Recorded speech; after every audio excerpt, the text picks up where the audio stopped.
Hi, my name is Guadalupe Aguirre, and I'm the Gender Coordinator of CAF, Latin American and the Caribbean Bank of Development, and I'm going to talk in Spanish. I'm from Argentina, and I live in Buenos Aires. I understand English, I understand Portuguese, but it's a little bit rusty for me to talk in other language. So thank you, Maca, thank you, Percival, for having me today, and let me introduce you to why gender is important for urban security and for urban planning as well. So I'm starting in Spanish now. Entonces, voy a complementarme las presentaciones anteriores de los keynote speakers que me parecieron muy importantes para introducir el tema, y esto es como la otra cara de la moneda, ¿no? A las cuestiones de seguridad, al diseño urbano, a la planificación urbana. ¿Por qué incorporarle lo que nosotras llamamos, cuando hablamos de género, los lentes de género? Una mirada complementaria de la, digamos, más tradicional en términos de diseño urbano y también de políticas de seguridad. Nosotros en CAF trabajamos en toda la región, estamos en 21 países, en Latinoamérica, el Caribe, en España y Portugal, así que esta es también una mirada regional que intentamos llevar adelante desde la coordinación de género. Y como bien Maca comentó, estamos trabajando aquí en Brasil. Acá veo a uno de los muchachos que está de Fortaleza, que está llevando adelante este proyecto. Estamos en 3 ciudades de Ceará, llevando adelante CEPTED con mirada de género. Pero bueno, ¿de qué hablamos finalmente cuando hablamos de género? Tenemos el tiempo acotado, así que no voy a hacer las preguntas, recolectar, pero básicamente pensamos en que hablamos de mujeres, ¿no? Una respuesta típica sería: estamos hablando de mujeres. No es incorrecto, pero es un poquitito más que eso, digamos. Porque todos nacemos con un sexo, nos asignan un sexo al nacer. Voy a adelantar, creo que es ahí está.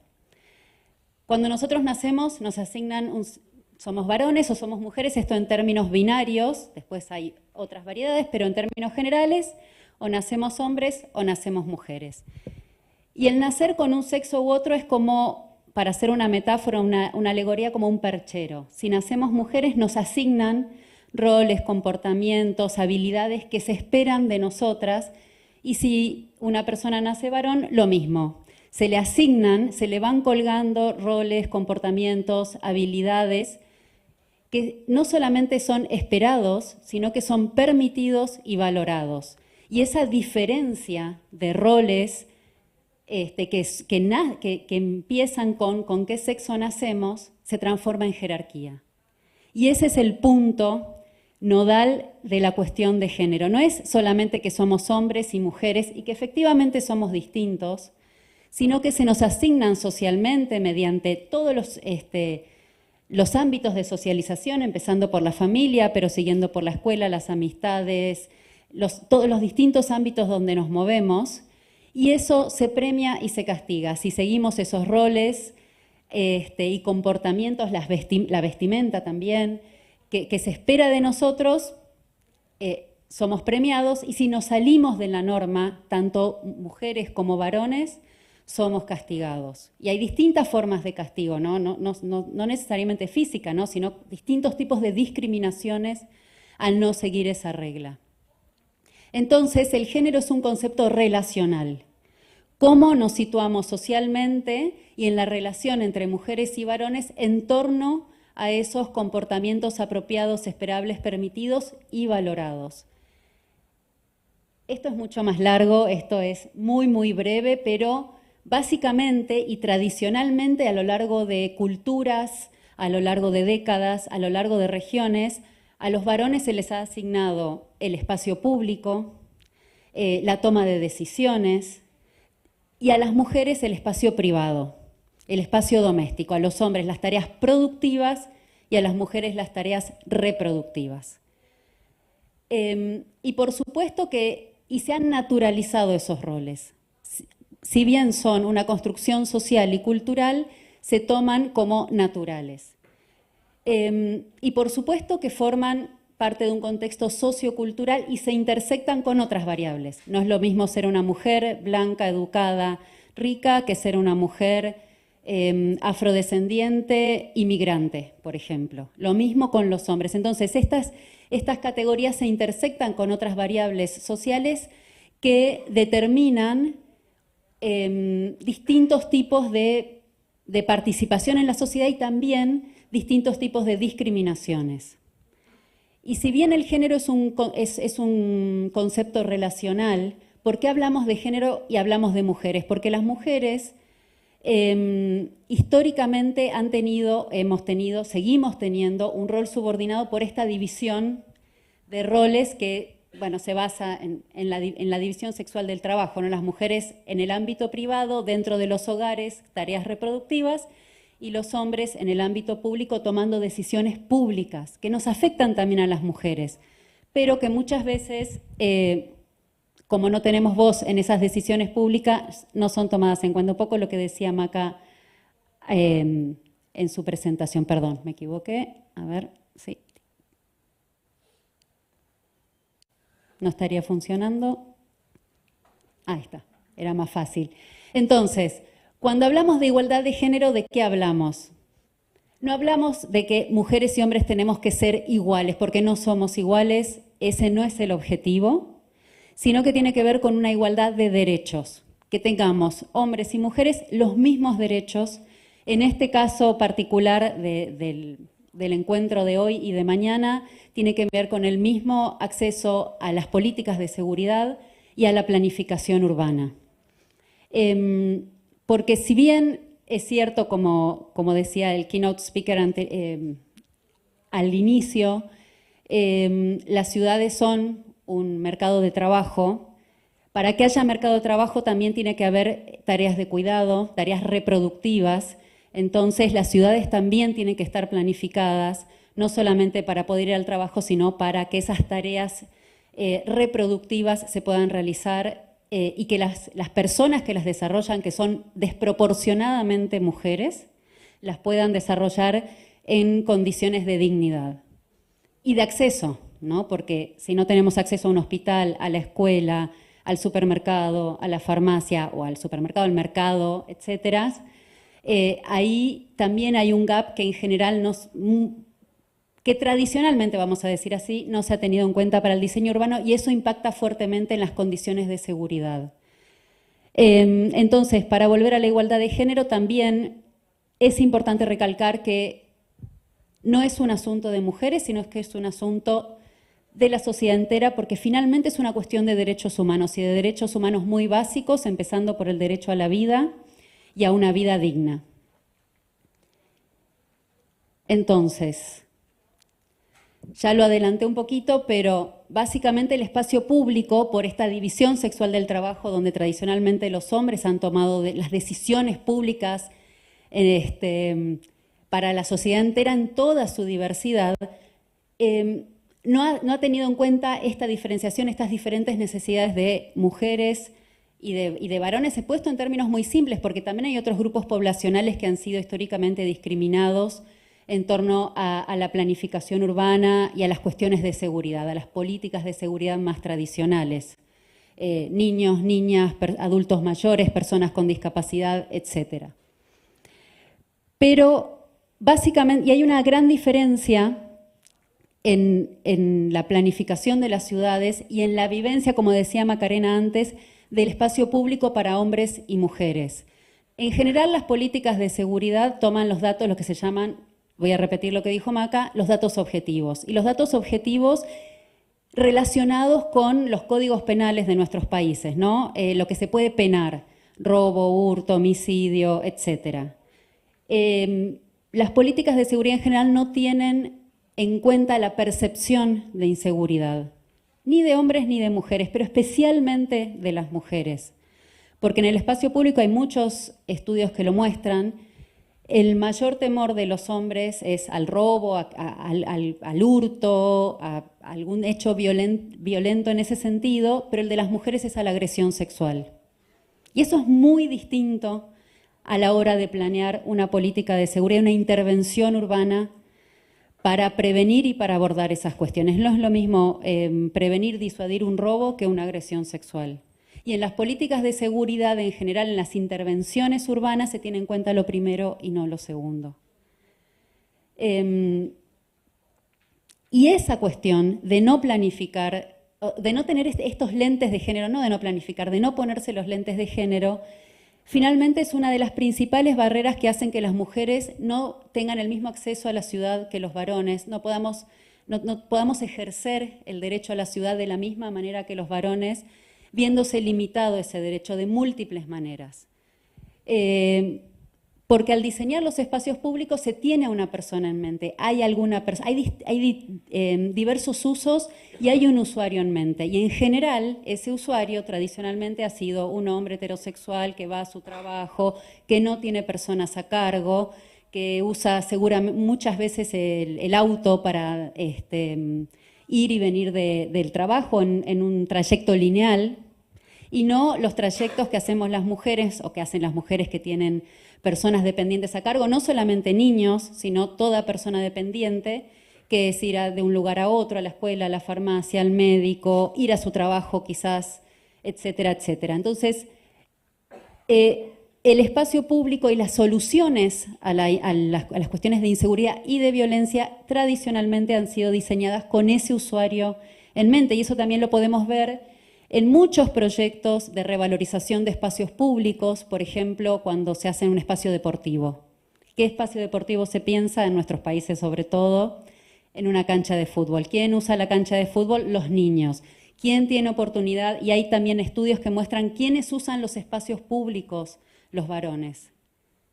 Juegan al fútbol, se juntan con sus amigos, etcétera, etcétera. Entonces las mujeres seguimos quedando relegadas al espacio privado a la hora de incluso diseñar espacios públicos que se pretenden de socialización, seguros, etcétera.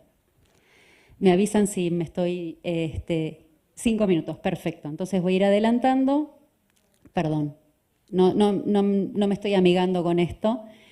Entonces, básicamente hay que resignificar los espacios públicos urbanos con un enfoque de género, diferenciar lo que decía antes, podemos ser mujeres, discapacitadas, migrantes, de distintas etnias, etcétera, y de derechos. Tenemos derecho a la ciudad, al uso y disfrute de la ciudad en igualdad de condiciones, todos quienes las habitamos. Y todo eso, toda esa condensación ya fue...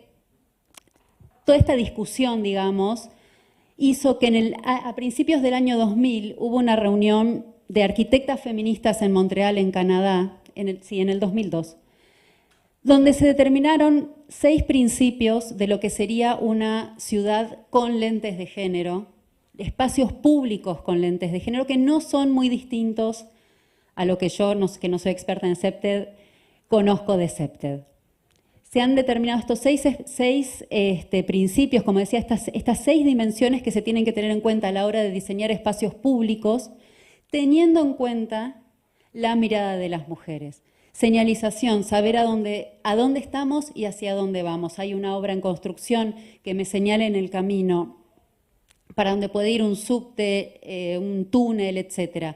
Visibilidad, ver y ser vistas. ¿Qué obstáculos hay para la visión a la hora de recorrer la ciudad? Que haya personas, que podamos oír, pero también ser oídas si tenemos que pedir ayuda. Vigilancia formal, policías u otro tipo de vigilancia, pero también vigilancia, a ver, no lo dice acá, también vigilancia informal y acceso a la ayuda. Planificación y mantenimiento de los lugares, super CEPTED. Vivir en un ambiente, en un espacio público limpio, arreglado, bien mantenido, etcétera, y por supuesto la participación de la comunidad. ¿Cómo es un espacio seguro en nuestros barrios, en nuestras comunidades? ¿Qué usos y qué necesidades hay para su uso? Tiene que ver con la participación comunitaria. Una participación comunitaria que incluya a las mujeres, en este caso, pero también a otros grupos poblacionales como los niños, personas con discapacidad, personas de la tercera edad, etc. De todas formas, la mirada de género es beneficiosa para todos los grupos poblacionales. Las mujeres, bueno, por nuestros roles tradicionales, etcétera, etcétera, etcétera, tendemos a pensar no solamente en nosotras, sino en las personas generalmente dependientes con las que con las que convivimos o a las que atendemos. Entonces, ¿qué hace CAF con todo esto? Les traje un caso en Colombia. CAF tiene bastante trabajo sobre movilidad y género y ha hecho distintos estudios de movilidad en varias ciudades de Latinoamérica. Y lo que se hizo en Colombia con la Secretaría de la Mujer de Bogotá fue un estudio sobre la movilidad, sobre movilidad de las mujeres y cómo era el acceso al transporte y qué se podía hacer al respecto. Este estudio no solamente se hizo en Colombia, pero les voy a presentar este caso en particular antes de que me digan no te queda más tiempo. Este era en 2017 el diagnóstico en Bogotá de la seguridad de las mujeres y las niñas al viajar. 9 de cada 10 mujeres se sentían inseguras en el espacio público en Bogotá. El 23% de los casos de presunto delito sexual ocurrían en el espacio público y el 87% de sus víctimas en el espacio público eran mujeres. O sea, es un tema que no solamente las mujeres son víctimas, pero sí desproporcionadamente. Entonces, esta era un poco la foto y esto que no se ve, pero es un diagnóstico de qué tipo de transporte usaban o usan, porque tampoco es tan viejo, mujeres y varones en Bogotá. El transporte público mayor, que son el primero y el segundo, muchas más mujeres, a ver, creo que se puede señalar ahí, bueno, no se puede, usaban muchas más mujeres transporte público que varones. También más taxis, mujeres que varones, los hombres mucha más bicicleta, auto privado. Esto a grandes rasgos. Entonces ahí ya hay una diferencia. Con ese diagnóstico, perdón, ahí estoy, me van a disculpar, pero no logro. Qué vergüenza. Perdón, ahí lo logré. Con este diagnóstico, o sea, esa cantidad de mujeres que se sentían inseguras en el espacio público y el uso del transporte que hacían mujeres y varones, se definió hacer un diagnóstico mucho más certero del estado de las rutas. Se monitorearon 16 kilómetros de vías, 5.000 kilómetros de ciclovías y se hicieron 14.000 encuestas a mujeres y 3 grupos focales. Mujeres que usaban el transporte público, o sea, las mujeres que usan el Transmilenio y los buses.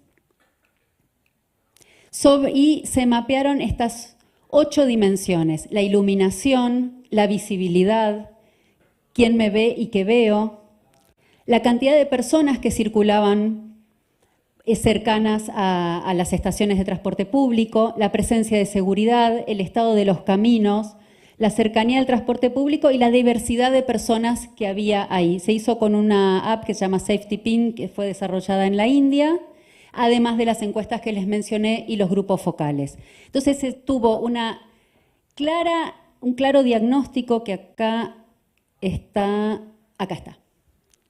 Este era el estado para las 8 dimensiones en las ciclovías y en las vías.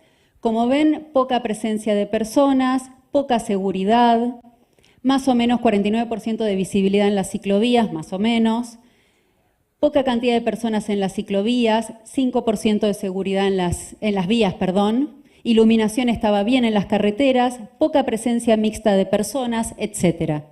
Entonces, con estas 8 dimensiones se pudo tener un mapeo de las principales vías y ciclovías de Bogotá, en las 8 dimensiones que les mostré, que tienen que ver con los principios feministas que mostré antes. Y además, las encuestas y la percepción de seguridad. 3 minutes, ok, ya termino. 3 de 4 mujeres consideraban especialmente que la noche en Bogotá era peligrosa y un 30% de las mujeres consideraba que Bogotá era peligrosa a todas horas del día. ¿Cuál fue la intervención con toda esa información? Por supuesto que con esta intervención no se va a resolver el problema, pero era una intervención demostrativa de lo que se denomina urbanismo táctico, proyectos pilotos para probar distintas cuestiones de intervenciones urbanas para ver cómo funcionan. Muchas veces no son estables, sino que están durante determinado tiempo, pero bueno, se eligió una zona de Bogotá, ahí está, una ciclovía, este era el estado del lugar, y por ahí circulaban muchas mujeres en bicicleta. Entonces se decidió intervenir esta zona que era especial, donde las mujeres tenían una especial percepción de inseguridad. Y lo que se hizo de forma participativa, con los vecinos del lugar, con niños y con mujeres, fue intervenir la zona para tenerla mejor señalizada y hacerla un poco más alegre, pero también segura. Se iluminó, se pintó, la ciclovía también. Acá pueden ver. Se transformó también esta zona, perdón, de nuevo tengo el mismo problema. Esta zona también se transformó en una plaza de juegos para los niños. Entonces se recuperó el espacio público, brindando a su vez mayor percepción de seguridad hacia la gran cantidad de mujeres que transitaban en bicicleta. Porque muchas veces la diferencia entre seguridad objetiva y seguridad subjetiva existe. No porque yo me sienta insegura en un lugar significa que efectivamente voy a ser víctima de un delito o una violencia en ese lugar, pero esa misma percepción hace que yo no transite por ese lugar, que en vez de usar una bicicleta tome un taxi, tenga que gastar más dinero en un transporte privado, que haga un recorrido más largo para llegar al mismo lugar y evite usar este lugar, etcétera, etcétera, etcétera. Entonces, como ven, se transformó también en un espacio de juegos para los niños de la zona y terminó todo este proyecto en un manual de replicabilidad de esta experiencia, que es del 2019, es un manual de urbanismo táctico donde está compilada toda la experiencia y hay una guía con herramientas concretas para replicarlo. Ahí yo traje unas copias de la guía en portugués, después te las doy, Maca. Pero básicamente, ¿cuáles fueron las lecciones aprendidas de este proyecto? Ya lo dije, pero lo vuelvo a repetir, no es menor. La percepción de la inseguridad y la ocurrencia efectiva de los delitos y la violencia tienen la misma importancia. Cuando se mapea un territorio es importante mapear las dos cosas y preguntarle a todas las personas. En los espacios de participación hay que tener en cuenta a la diversidad de grupos poblacionales que viven en el territorio, acomodar horarios, en ocasiones se ponen personas que cuiden a niños, niñas para que las mujeres puedan participar, pensar distintas estrategias para que sean efectivamente representativos de la población. La colecta de datos objetivos sobre las condiciones urbanas y su incidencia en la seguridad nos permite realizar acciones concretas, pertinentes y con resultados. De nuevo, este tipo de intervenciones no es un asunto de mujeres, sino que beneficia a toda la comunidad, especialmente a los grupos que históricamente han sido marginados o no tenidos en cuenta en la planificación urbana. Y una cuestión muy importante también que se muestra acá en este proyecto, pero también en otros lugares, es que el miedo y la percepción de inseguridad se transmite de generación en generación, especialmente de las madres hacia sus hijas. Entonces también hay que pensar en esta cuestión, cómo vamos desarmando esa reproducción intergeneracional del miedo. Primero con intervenciones concretas, por supuesto, y teniendo en cuenta a las mujeres y las niñas, pero también hay todo un trabajo que hacer no solamente con ellas, sino con todos los decisores de políticas públicas en ese sentido. No, y esto ya lo voy a pasar para el que le interese. Esa es nuestra estrategia de género, así que muchísimas gracias y creo que estoy en tiempo.